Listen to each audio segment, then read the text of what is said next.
தலைவரே இது யாரு? நம்ம தான் வேற யாரு? ஆளே தெரியப்படுக்கு. பயங்கர வெயிலு வெயிலு வெயிலு பிளஸ் வெட்டும் போது புழுதியா கிளம்புது. வெட்டுல காட்டு வீட்டுல பட்ட பட்ட பட்ட பட்ட பட்ட பட்ட பட்ட பட்ட பட்ட பட்ட துடிக்குது இந்த இடத்துல இருந்து. வெயிலுக்காக அந்த கண்ணாடி இதெல்லாம் போட்டிருக்கேன். ஆனா நல்லா இருக்குது. வீட்டுல உள்ள எப்படி தெரியுமா, ஏசில இருந்தா ஜில்லுன்னு இருந்த மாதிரி இருக்கு. வெக்கையும் இல்ல, தூசி அடிக்கல, நல்லா சூப்பரா இருக்குப்பா. சூப்பரா இருக்கு. வாழைக்கு வெட்டுறதுல இது இப்படி மாதிரி இப்படி இந்த கட்டப்பல வெட்டும் போது நமக்கு கொஞ்சம் ஒரு புத்துணர்ச்சியா இருக்கு. ஏன்னா ஒரு சளிப்பு தெரியாது, அலைப்பு இது தெரியாது, வெயிலோட தாக்கம் தெரியாது. எல்லாரும் கூட எவ்வளவு பேர் எடுத்தாலும் தெரியும். ஆமா, இவங்க கூட வெட்டும் போது நமக்கு வந்து அப்படி ஒரு சந்தோஷம், மகிழ்ச்சி. ஏன்னா கூட்டத்தோட கிடந்து வெட்டுதான்.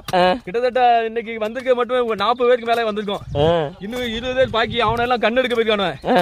நம்ம ஆளுங்க ஃபுல்லா இப்படிதான் வாழைக்கு வெட்டுது வந்தாச்சு அப்படின்னா ஒரு கூட்டம். அதான் வந்தாச்சு. இதெல்லாம் ஒரு